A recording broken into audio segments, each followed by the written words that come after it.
Para un gallego, que yo soy de Santiago de Compostela, por una vez decir cosas taxativas es un placer inenarrable.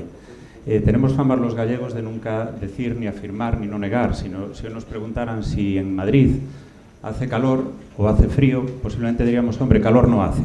Jamás se nos ocurriría decir que hace frío. Negaríamos la negación. Es un estilo de vida. Entonces, cuando nos piden que hablemos sobre un tema en el que la evidencia acumulada, la sensibilidad, en los últimos años cada vez deja más claras algunas preguntas que hasta hace poco nos cuestionábamos todos, es un verdadero placer venir a hablaros de la lactancia materna. El enfoque de la presentación va a ir en dos sentidos fundamentales. En primer lugar poner de relevancia o enseñaros las evidencias, qué tipo de evidencias hay respecto a la lactancia materna y por qué son consistentes, lo difícil que ha sido llegar a tenerlas. Y, en segundo lugar, aceptadas que esas evidencias son lo que son, la consistencia de las evidencias, su fuerza y su implicación en la práctica clínica, en la asistencia, por último, cuestionarnos por qué, sabiendo todo esto, como bien decía el presidente de la Fundación, ¿por qué tenemos esos datos? ¿Por qué, con toda esa evidencia, con todas esas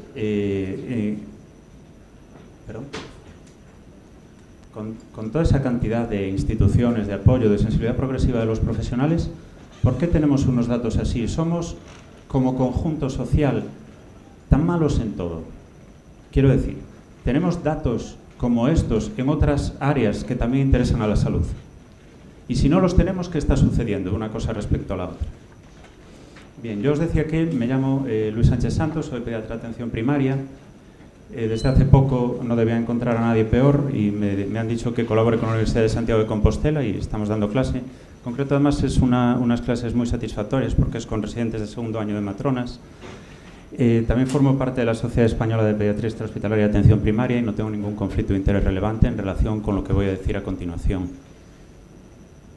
Si os quería enseñar lo que vais a ver en las diapositivas, veréis siempre un recuadro de color rojo abajo, las referencias bibliográficas. La mayoría de las cosas que voy a decir serán datos, consejos de terceros, Organización Mundial de la Salud, UNICEF, etcétera, y cuando sea una opinión, que la habrá al final, porque creo que es bueno que tengáis mi punto de vista, al menos, si no, no sé qué hago aquí, pues en ese momento lo pondré de rojo, para que separar un poquito de lo que se sabe frente a lo que no sabemos o que es simplemente una opinión. La primera diapositiva es esta. Fijaros lo que dice. Lo que nos está diciendo es que si tenemos una medida que puede salvar rápidamente 1 millón de vidas, deberíamos no dejar en manos de la aleatorización o de la casualidad o del soporte aleatorio de determinadas personas o de su implicación el hecho de ponerla en marcha. Creo que en esto podríamos estar todos de acuerdo, ¿verdad?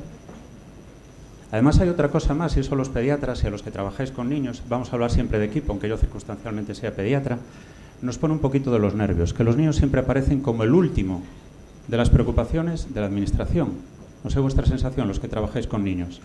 Y siempre decimos que el invertir en pediatría, invertir en la infancia, no en pediatría, sino en la infancia, no en los pediatras, es invertir. Invertir en otros momentos de la vida, no quiere decir que no sea necesario, no es tanto invertir como gastar, son cosas distintas.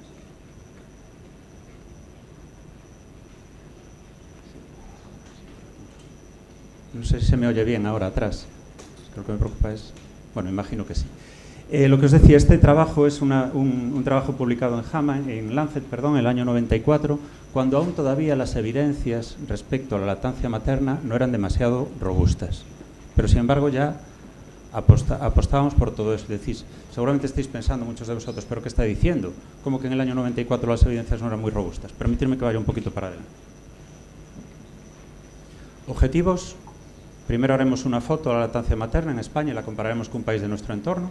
A continuación revisaremos estas evidencias, veremos una manera o lo que nos aconsejan para desplegar una estrategia que nos permita, si es que hay que resolver el problema del primer punto de la situación de la lactancia materna en España, y después finalmente os daré mi punto de vista personal, como os decía con anterioridad. Vamos con la lactancia materna en España comparada con un país de referencia. Noruega es el país donde en teoría las madres mejor pueden lactar, es el país ideal para una madre, según está publicado en las revistas científicas. Si queréis ver las cifras de la lactancia materna en Noruega, estos son datos de este año, del año 2014, podéis ver que el 98% al mes y medio están lactando, a los 3 meses prevalece todavía la lactancia materna un 82% y al año casi la mitad. La media de duración, que es quizá más relevante, es 9,5 meses y el 90% de los centros hospitalarios de Noruega tienen la acreditación de la Iniciativa para la Humanización en la Asistencia al Nacimiento y Lactancia. La parte de arriba somos nosotros. Hay una diferencia, yo creo que bastante notable. Si vamos un poquito más adelante hacia el contexto entre otros muchos que podría justificar estas diferencias, veréis que el permiso de maternidad en España son 16 semanas, mientras que en Noruega son 48 con el 100% de la retribución o 56 con el 80% de ella. La presencia de unidosis en forma de biberón en las maternidades, en un sitio la hay, en otro no.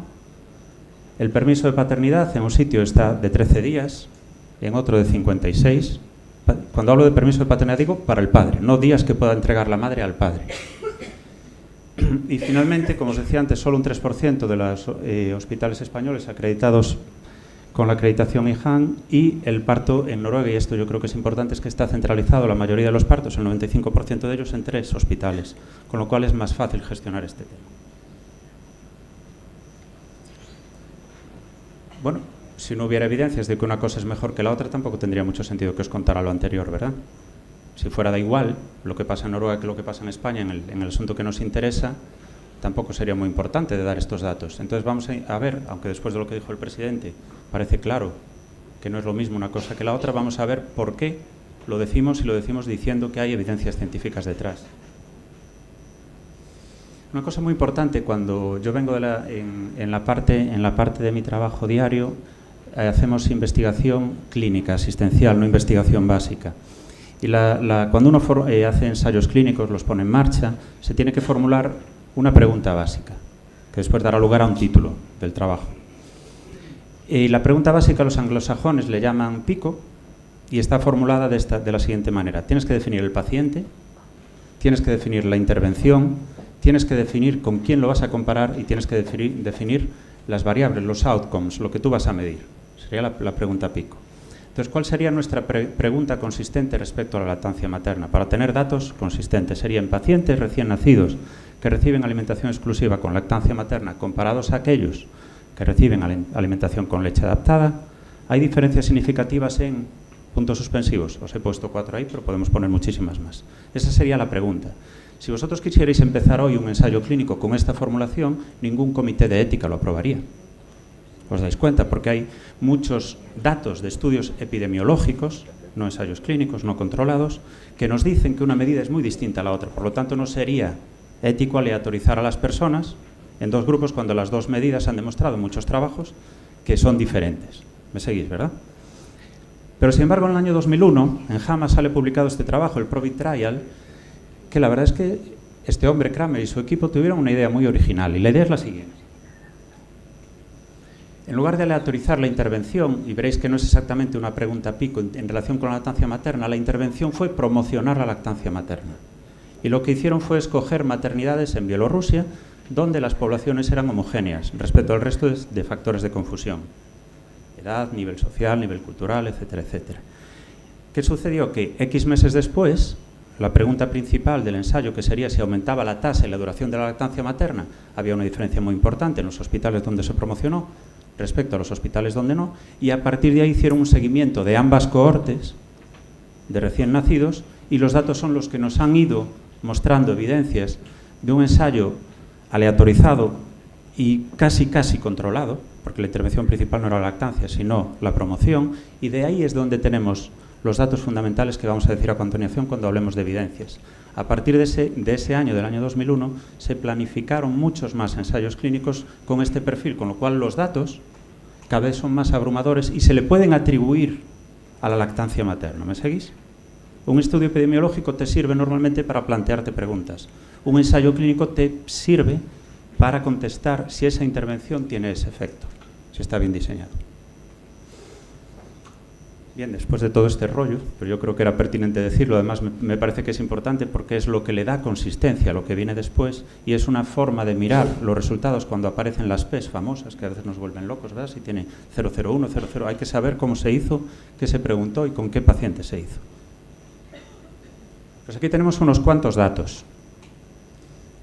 Fijaros, yo me gustaría poneros en relevancia, por ejemplo, el síndrome de la muerte súbita del lactante con dosis de lactancia materna, última fila, segunda columna, superiores a un mes, la disminución del riesgo es del 36%. Pero es que si la dosis es superior llega a ser del 50%, si se mantiene periodos prolongados la lactancia materna. Si esto lo extendiéramos a todos los niños, se podría disminuir un 13% la mortalidad infantil. Y eso es la cifra que nos daba antes en la publicación de Lancet del 1.000.000 de vidas. Son unas cuantas. Una cosa tan sencilla. Si vamos con otras cosas, por ejemplo, el asma y la dermatitis atópica, es curioso que con dosis de 3-4 meses de lactancia materna, veréis los asteriscos, lo que quieren decir es que especialmente en poblaciones de riesgo. ¿Y a qué le han llamado poblaciones de riesgo en estos trabajos? A pacientes que tienen antecedentes familiares positivos para atopia y crisis asmáticas. O sea que aún encima parece no solo que protege, sino que protege especialmente a los más vulnerables. Porque los niños recién nacidos que no tienen antecedentes de dermatitis o asma, también se protegen frente a los que no toman lactancia materna, pero en lugar de un 40-43% estamos hablando de disminución de riesgo del 23% si queréis o ratio de 0,7-0,8, perdón. O sea que protege muy bien y además escoge bien al que tiene que proteger. Si podemos ver más cosas, las infecciones intestinales, la diabetes mellitus de tipo 1, incluso cosas sorprendentes como la obesidad, con alguna 4% de disminución de riesgo por mes de lactancia materna. ¿Por qué? Pues por la autorregulación del apetito. También sucede con la diabetes mellitus de tipo 2. Es curioso cómo una forma de comer no es solo lo que comes, sino el estilo, la manera, los hábitos. No sé si me seguís. Y los datos, y hay datos que aún tenemos muchas preguntas que contestar, pero el estudio de la cohorte del ensayo PROVIT, y de otros ensayos que se han planteado a partir de ese momento, nos va a ir dando cada vez más capacidad de contestar algunas preguntas que todavía nos quedan en este momento, ¿no? Como la relación, si protege igual, qué sucede cuando introduces la alimentación complementaria, un montón de preguntas que quedan en el aire. Pero lo que sí es bueno saber es que la evidencia que tenemos ahora mismo para decir esto, entre otras, que hay muchas cosas más, os invito a que descarguéis, que es de libre acceso de Pediatrics, los resultados del año pasado, la actualización de la guía de lactancia materna, que están estos datos y unos cuantos más, todos van en la misma dirección y sobre todo tenemos de verdad evidencia. Evidencia de que se le pueda atribuir a la lactancia materna y no decir la lactancia materna pasaba por allí, que sería el resultado de un estudio epidemiológico y es posible que fuera por ella. Nos peleamos durante muchísimos años por cómo íbamos a monitorizar el crecimiento, ¿verdad? Si Orbegozo, la OMS... Bueno, yo creo que esta discusión se ha terminado desde que aceptamos que la lactancia materna, lo anterior que decimos, produce toda esa serie de bondades y de efectos beneficiosos para la persona. Tendremos que tomar como población sana la alimentada con la mejor alimentación posible y no tomar datos de referencia para evaluar a la población general, datos de poblaciones mixtas. No sé si estáis de acuerdo conmigo en este tema, ¿no? Esto fue una discusión importante hace unos años, yo creo que ahora ya no está en la discusión este tema y de hecho, bueno, desde el año 2010 la Academia Americana de Pediatría también ha incorporado las curvas de la OMS para valorar el crecimiento de la población. ¿Qué nos dicen? O sea, con todo esto que tenemos, con la declaración de Innocenti, con los 10 pasos para hacer una lactancia feliz, etcétera, etcétera, ¿qué nos dicen las principales sociedades, instituciones, organizaciones de apoyo? ¿Qué nos dicen que hagamos? ¿Qué nos dicen que hagamos en el día a día?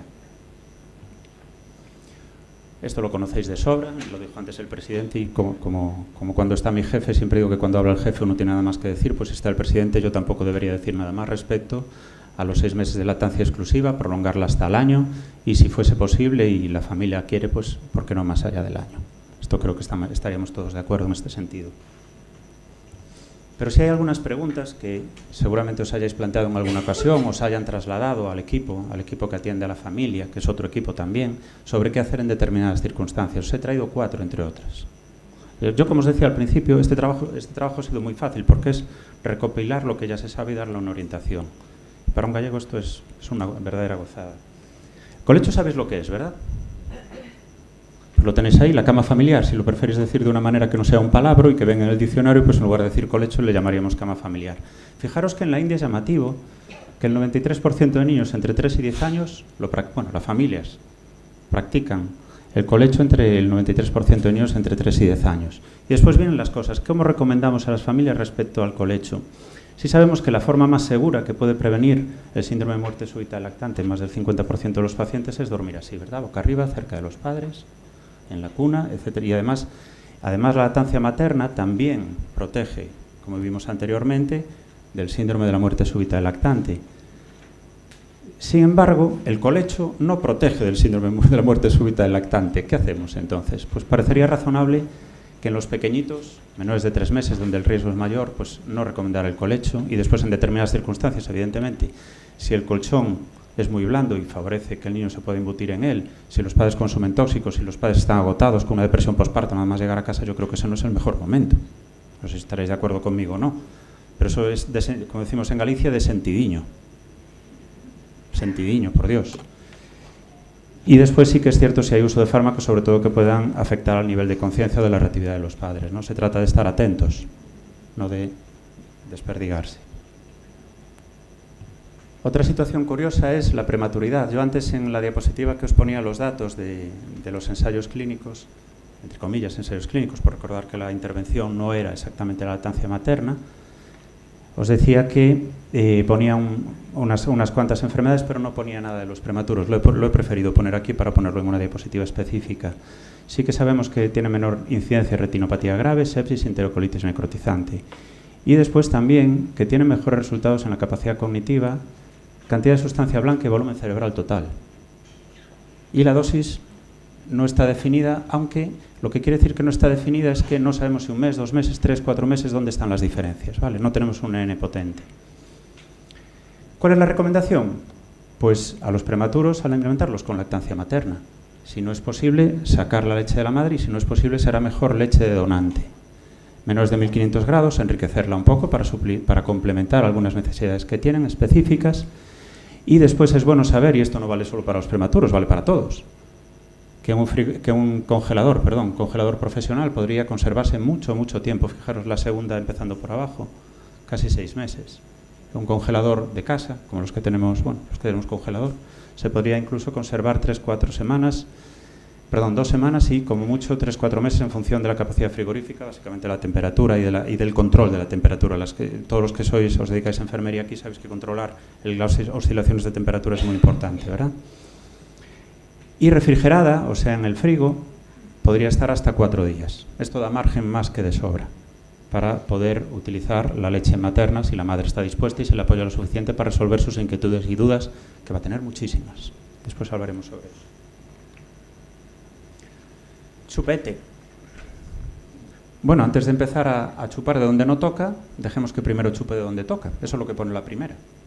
Esperar a que se establezca bien la lactancia materna, y una vez que ya la tenga bien establecida, que no haya dudas, que los padres se sientan confiados, que sea como andar en bici, dar de mamar al niño, cuando estemos en ese momento, pues bueno, si queremos salir en bici de carretera o en bici de montaña, ya elegiremos, pues podemos meter el chupete. Sentidiño. Es una recomendación de tipo B. Sabéis que las recomendaciones de tipo B se sustentan en trabajos que no son ensayos clínicos perfectos, pero que tienen una metodología más que aceptable. No son estudios epidemiológicos. Decimos que hay una evidencia suficiente para recomendarla. Bien. El segundo no es una recomendación sobre el chupete, sino de que cuando veas que se está usando el chupete cuando no toca o te llama mucho la atención, que mires si hay algún problema detrás. Y esto lo sabéis todos en vuestra experiencia clínica diaria. Volvemos al sentidiño. A veces el uso del chupete puede ser muchas más cosas que el uso del chupete en sí. Entonces a veces hay que rascar un poquito ahí. Tercer punto, es interesante, yo creo que es que un procedimiento no farmacológico analgésico puede ser utilizar el chupete cuando no es posible utilizar fármacos. En las unidades de neonatos se recomienda en ese caso endulzar con sacarosa, creo que es al 20, ¿verdad? Al 20%. Después también se dice que en los niños, esto no es lactancia materna, alimentados con leche adaptada, que usar el chupete de noche puede prevenir o ayudar a prevenir el síndrome de muerte súbita del lactante. Y después yo creo que ya le tiran bastante largo, más allá de los 12 meses. Aunque yo he tenido niños más allá de los 5 años con chupete, pero bueno. Esta es una pregunta importante, yo creo también, lo que os he puesto ahí, las contraindicaciones respecto a la lactancia materna. Los artículos de referencia están en la diapositiva siguiente porque son un montón, no me cabían, entonces los tendría que traer una lupa desde ahí para que los pudierais ver, ¿vale? Lo que sí es importante es que la referencia que os pongo debajo, ahí tenéis todas las preguntas que os podáis plantear sobre fármacos, si se eliminan sobre la leche materna, no se eliminan, etcétera, etcétera. e-lactancia.org. Bien, ¿cuándo no aconsejaremos dar lactancia materna o dar la leche de la madre? O sea, no extraída tampoco. Cuando tenemos VIH positivo, en los países desarrollados es mejor que no dé lactancia materna ni su leche. En países en vías de desarrollo, el consejo es que se balancee la decisión. Tienes que decidir el riesgo de transmisión vertical del VIH o el riesgo de desnutrición severo. Es la recomendación actualmente. Nos dan una recomendación taxativa para países occidentales y nos ponen un interrogante al lado de los países donde el problema de la nutrición es un problema importante. La TB bacilífera activa también es una causa de suspensión, de interrupción de la lactancia materna. Fármacos como anfetaminas, quimio, ergotaminas, exposición a isótopos radiactivos y estatinas, consumo de fenilciclidina, cocaína o cannabis. Y después, bueno, yo lo del alcohol le dicen a las mamás que vayan a lactar, que beban poco y que esperen 2 horas para dar la leche después de haber bebido, pero quiero decir, yo diría que no bebas mejor, ¿no? Sí. No sé si el 0,2 sería la tasa de detección, como con los coches, pero parecía razonable que lo ideal sería no beber. ¿Cuándo recomendaremos a la madre que se saque la leche y se la dé al niño? Por ejemplo, en caso de que tenga un herpes y que tenga lesiones en la mama, parecería razonable. Pero además, si tiene gripe A o si está con varicela en los 5 días previos o los 2 días siguientes, sería conveniente que además de no darle al pecho directamente, se aislara respiratoriamente del niño para no contagiarlo, ¿vale? ¿Me seguís, no? En el caso del herpes, que no toque, pero puede estar cerca. En los otros 2, que ni toque ni que esté demasiado cerca. Enfermedades de lactante que contraindican la lactancia materna, galactosemia clásica, la fenilcetonuria, no lo sé si serían capaces las madres de alternar, después del agobio de tener un hijo fenilcetonémico, hacer todo eso que dice ahí, de estar alternando leches. En cualquier caso, si estuviéramos en esa situación, habría que hacer muchísimo apoyo a ella, porque le va a crear mucha inseguridad en un momento en que es 3 veces vulnerable, recién parida, una enfermedad grave diagnosticada en el hijo, etcétera, etcétera, ¿no? Y por último, en el caso del déficit de glucosa 6-fosfato deshidrogenasa en el recién nacido, no ingerir medicamentos como nitro, primaquina o fenoceperidina para no aumentar la hemólisis. Todas esas son los artículos que soportan estas recomendaciones. La presentación la tendréis a vuestra disposición, para descargar. Me imagino que después, no sé, Alfonso, si vosotros daréis instrucciones donde pueden acceder al contenido y para que accedan a los temas. Bien, ¿y ahora qué hacemos? Mañana es lunes y a las 8 llego al trabajo. ¿Qué hago? Ya estamos cargados de datos, pero ahora mañana van a venir personas. Y los datos están muy bien, pero lo importante es que las personas al final acaben realizando aquello que decimos y sobre lo que hay evidencia que necesitan hacer para beneficiarse a ellas o a sus hijos, como es el caso. Conocéis, me imagino, la iniciativa IHAN. La iniciativa IHAN viene de un acrónimo inglés que quiere decir Iniciativa Hospital Amigo de los Niños en inglés. Aquí le cambiamos el nombre. Es una historia larga el tema del cambio de nombre de una a otra, pero bueno, aquí le hemos llamado Iniciativa para la Humanización de la Asistencia al Nacimiento y Lactancia. A mí me gusta una cosa importante de una cosa respecto a la otra, y es que los niños no solo están en hospitales. Por lo tanto, la iniciativa IHAN en España tiene un concepto desde el nombre mucho más amplio que el anglosajón. ¿Me seguís? Muchos de vosotros estáis en contacto todos los días con los niños fuera de los hospitales, y muchos de vosotros sois los que vais a tener que intervenir, o bien para apoyar, o bien para resolver, o bien para dar soporte nada más, ¿no?, a los padres. Y no todos tenemos que estar en los hospitales. No es normal que un niño esté en un hospital. No trabaja allí. ¿Qué es el conjunto? ¿Qué es la iniciativa IHAN? La iniciativa IHAN nace como un proyecto para desarrollar los 10 pasos para una lactancia feliz, que os decía al principio, tanto de la OMS como de UNICEF, conjunto de OMS y UNICEF, con el objetivo principal de trasladar toda esa evidencia a un modo de acción. Llevemos la evidencia a las personas y hagamos posible que ellos recorran este camino con nosotros y démosle apoyo todo ese tiempo para que no se caigan, porque el camino es pedregoso. Esa es un poco la idea. Son actividades. Os recomiendo también, y perdonar que me salte un poco el hilo, que entréis en la página y busquéis actividades, evidencia que soporta los 10 pasos para la lactancia feliz. Es un documento de 112 páginas de la OMS, un montón de estudios diciendo cada actividad que yo recomiendo que se haga en la iniciativa IHAN, la evidencia que tengo, para recomendarla. Ahora hablamos de gestión, no de leche materna, de gestión de la promoción. Bien, pero después llegamos a la realidad, y la realidad, como os decía antes, es el lunes, y esta es como un hospital, si mañana cualquiera de vosotros que trabajéis en hospitales queréis acreditar a vuestro hospital como un hospital acreditado como promotor de la iniciativa para la humanización, de la asistencia al nacimiento y lactancia, tenéis que hacer todo esto. Primero, descubriros a vosotros mismos y crear un comité de lactancia interno, de lactancia materna interno. Tendréis que comunicarlo, entrar en la página web de la IJAN. Y entonces ya te dicen, en la propia página web de la IJAN ya te dice lo primero, esta fase es gratuita. Entonces ya te empiezas a rascar tú la cabeza. Gratuita, bien. Eso va a llevar en torno un mes, es breve, un mes, 2 meses, 3 meses, esto es breve. La segunda fase es la fase de desarrollo, en la que debemos establecer por escrito un plan de formación que alcance a todo el servicio, un material de difusión para apoyar la lactancia materna y vetar toda una serie de cosas que no debe haber en las maternidades. Todos sabéis de lo que estoy pensando, ¿verdad? Carteles, tal, publicidad directa, indirecta, esas cosas. Eso se tiene que comunicar, una vez que esté comunicado, le llaman fase de desarrollo, te darán un certificado de superación de la fase de desarrollo, esto te va a llevar 1 year, un año. La siguiente fase es eso que escribiste, llevarlo a la práctica, o sea, coger a tu gente y poner en marcha el plan de formación, involucrar a las madres y empezar a medir para poder comparar, o sea, cuánto están lactando, cuánto tiempo dura esta lactancia y qué pasa dentro de un año de las madres que nacieron aquí. Eso te va a llevar otros 2 añitos, estamos en 3. Y por último, la fase de designación, que incluye primero una autoevaluación de todo el procedimiento previo, más después la visita de los evaluadores de la organización para designarte como Hospital IJAN. Al final estamos hablando de 4 años más la primera fase, la fase de descubrimiento. Es un poquito de tiempo, ¿no? Poquito de tiempo. Los que somos impacientes nos volvemos locos con eso. Aparte de eso, deberíamos monitorizar cada 2 años, medir y comparar cómo se está desarrollando, y cada 3, 5, reacreditarnos. Implica además, fijaros, veréis en uno de los cuadros, y si no lo puse, lo implica, que hay que coordinarse con los centros de atención primaria para ver qué va a pasar después de salir del hospital. Recordad que los niños no deben estar en los hospitales. Cuando están allí, o es que han nacido o es que están enfermitos. Aquí lo tenéis un poquito más desarrollado. 1 año, plan de formación, lo que os decía antes, ¿verdad? Protocolos en situaciones patológicas, materiales educativos, métodos de recogida de información y auditoría y planes de coordinación, como os decía ahora.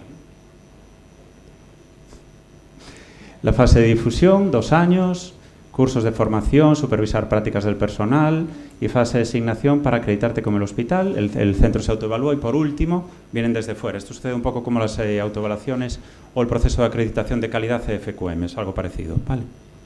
Aunque mucho más largo este. Y claro, el resultado de un proceso que es un poquito complejo a nivel hospitalario, y en el hospital, los que trabajamos o trabajamos en algún momento o trabajáis en hospitales, es más fácil porque estamos cerca unos de otros, hace que estos son los hospitales, lo podéis consultar en la página web ijan.es, que están acreditados, serían los de arriba, los que están en la fase de desarrollo serían los de abajo y los de difusión los de la derecha. Como veis, y diríamos en Galicia, muchos no son. Recordad que hablábamos de un 3%. El 97% restante es que no está a favor de la lactancia materna. Es una pregunta que yo os traslado. Para los centros de salud es todavía más fácil, entre comillas. Hay que crear el comité de lactancia materna, coordinarlo, si lo tiene, con el del hospital, involucrar a todo el mundo en ese comité, madres incluidas. Y el resto de profesionales. El resto de profesionales quiere decir los administrativos también, no solo los sanitarios. Sería el primer paso para la fase de descubrimiento. Y después el resto de los pasos son un poquito más difíciles porque te pide autoevaluarte más veces, pero el tiempo va a ser al final el mismo. Y de todos estos pasos, solo el primero, vuelvo a remarcar como antes, es gratuito. La reacreditación se hace más tarde, como veis, cada 6-10 años. ¿Hay muchos centros de salud en España? Pues fijaros, estos son los centros de salud que están acreditados, 7. Perdón, acreditado ninguno, perdonadme, en fase de desarrollo de difusión hay 3, en fase de desarrollo 4 y en fase 1D, pues la suma de estos, 30, 35, 52, 56 y 3, 59. Hay unos cuantos más en España. Y vuelvo a plantearos la pregunta, ¿el resto de los centros de salud no creen en la lactancia materna? Digo todos los profesionales, ¿eh? Bien, este es el decálogo, los 10 pasos, ¿no?, para la lactancia feliz, los conocéis y no me voy a extender sobre ellos. El problema no es escribir, el problema es que después esto se traduzca en algo práctico, ¿no?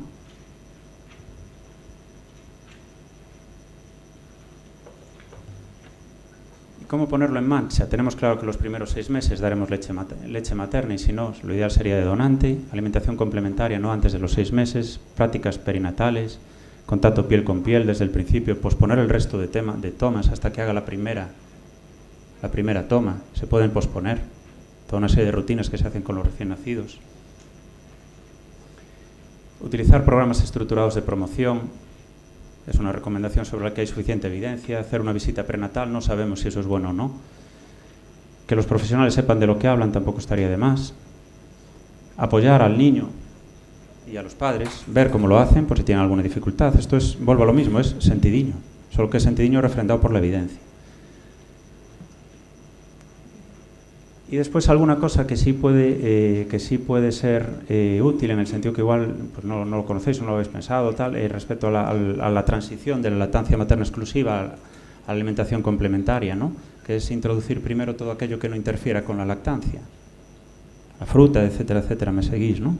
Y si se puede preparar las papillas con la leche de la madre, y si no incluso plantearse si será mejor hacerlo con agua, no lo sé, son cosas que aparecen ahí. Intentar también introducir los cereales, veis lo que os decía ahora, y lo ideal sería, si se puede y hay suficiente, que el niño llegue al año de edad sin haber tenido contacto con las proteínas de leche de vaca.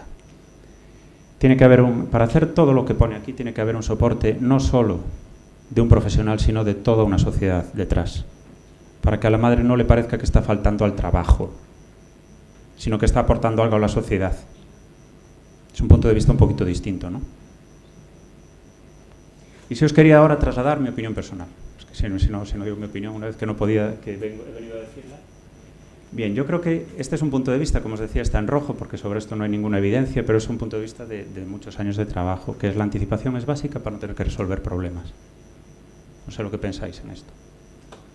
Si tú anticipas los problemas a los terceros, cuando les aparecen, tú ya se lo dijiste, refuerzas la confianza y al equipo. Lo mejor, y esto es importante también, lo mejor es en muchas ocasiones enemigo de lo óptimo. Lo mejor está en el papel y lo óptimo es lo que hace que eso que está en el papel se lleve a la práctica. A veces hay que renunciar a algunas cosas, tener claro a lo que no vamos a renunciar. Y después, de forma genérica, en el tema que nos ocupa, si alguna no estáis de acuerdo os pido perdón por anticipado, es primero, en esto sí que vais a estar de acuerdo, las madres siempre quieren lo mejor para sus hijos, y segundo, en general, la experiencia de muchos compañeros, la mía también, es que cuando sus hijos tienen un problema en líneas generales, las madres, mucho más que los padres desde luego, asumen ese problema como si fuera su responsabilidad. No su responsabilidad resolverlo, sino, si queréis decirlo así, su culpabilidad. Eso hace que tú tengas que orientar tu trabajo con esas personas de una manera concreta. No sé si me seguís. No hay por qué estar de acuerdo con esto, insisto que esto es opinión. ¿Yo qué creo que habría que hacer? A mí el sistema IJAM me parece buenísimo, pero complejo, hasta decir basta. Yo me pregunto, cuando yo estoy en el centro de salud de Boimorto, 50 kilómetros de Santiago, perdido en el camino de Santiago, ¿cómo voy a crear yo ahí? ¿Cómo voy a acreditar a Boimorto como un centro IJAM? Es imposible. 200 niños, 20 recién nacidos al año. La gente trabaja en el campo, o sea, bien, ese es un buen objetivo, pero veamos, en lugar de mirar el nombre, veamos qué nos dice. Intentemos rápidamente, o lo antes posible, o cuando sea posible, poner en marcha aquellas intervenciones que han demostrado con consistencia que son efectivas, tipo A y tipo B. Dejar una salida a las familias y apoyarlas en sus decisiones. No cerrarles la puerta porque no vuelven a entrar. Y esto es en el día a día, esto es una práctica del día a día. Apoyarlas en las decisiones. No hay por qué estar de acuerdo con ellas, pero sí hay que apoyarlas. Y después, lo último, en lo que, si me permitís, voy a entrar un poquito más y termino, de verdad, Alfonso, no me mates. Este es el Spanish Model de la Organización Nacional de Trasplantes. Yo ahora estoy en temas de gestión, entonces defiendo que la gestión produce cambios de resultados importantes. ¿Os recordáis que yo os preguntaba antes si es que en España lo hacemos todo tan mal? ¿Os acordáis cuando hablábamos de salud? Y os decía, coño, los noruegos lo hacen mucho mejor. Eso pasa en todos los temas sanitarios. Veamos un ejemplo. La Organización Nacional de Trasplantes, desde su creación, no solo la ONT, sino todo lo que la estructura que soporta el trasplante, la donación de órganos, hemos conseguido pasar de una tasa de 14 por millón a 34,6. O si lo preferís decir de otra manera, de estar en la parte media-baja de la Unión Europea a ser el primer país en donación de órganos del mundo. Y nos volvimos locos todos. Os pusisteis a trasplantar, todos tenéis ojos, no habéis trasplantado la córnea. Algo habremos hecho, ¿no?, para producir esto de una manera sistematizada, no de una manera aleatoria. ¿Qué hemos hecho? ¿Lo veis? Pues este es el Spanish Model para el trasplante. 3 niveles de coordinación: nacional, autonómico, hospitalario, consejo interterritorial como órgano y coordinador hospitalario trabajando para el hospital, coordinador funcional vinculado. Olvidaros de todo esto. En la práctica, se organizan cursos de donación de órganos, en concreto en Galicia, más de 5 al mes, para formar a la gente que puede estar contemplando personas que sufran una parada cardiorrespiratoria. La ONT está detrás de todo eso. La ONT no es un organismo privado, es un organismo público, es una organización, es un ente estatal. Y entonces yo digo, fijaros, si para todo eso que veíais antes lo hacemos para trasplantar 4.280 órganos en 2013, y en España no se lee la gráfica, pero os puedo decir que los nacimientos en 2012 fueron 453.000, ¿no habría que apoyar un poquito más allá de sistemas complejos, de acreditación, apoyar un poquito más la lactancia materna? De una manera más oficial, que no descanse la responsabilidad tanto en vosotros como en nosotros, que lo haremos lo mejor que podamos, pero que también sea más visible el apoyo desde el Estado. Y yo creo que ahora, y aquí voy a terminar, es cuando tiene sentido la pregunta que os ponía, el aforismo que os decía al principio, la sentencia del artículo de Lancet, ¿verdad? Si con una medida barata, podemos prevenir 1 millón de muertes, más un montón de enfermedades, el ahorro en gasto público, podéis mirar las cifras en Estados Unidos, es una locura. Pero es que el beneficio en gasto social, familiar, es la leche. Entonces, yo creo que hay que dar una vuelta. Todos tenemos que forzar a que se le dé una vuelta a este tema y que no descanse tanto en nosotros, que también, sino más que sea una cosa que venga desde arriba, controlada y con un objetivo como hemos tenido con los accidentes de tráfico. Muchísimas gracias.